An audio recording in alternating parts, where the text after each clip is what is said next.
هدى وبشر للمؤمنين الذين يقيمون الصلاة ويؤتون الزكاة وهم بالآخرة هم يوقنون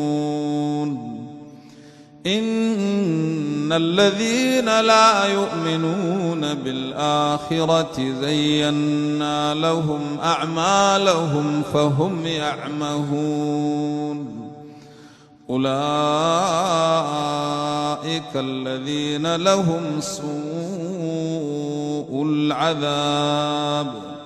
وهم في الآخرة هم الأخسرون وإنك لتلقى القرآن من لدن حكيم عليم إذ قال موسى لأهله إني آنست نارا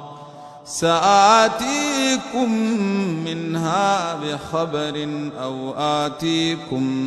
بشهاب قبس لعلكم تصطلون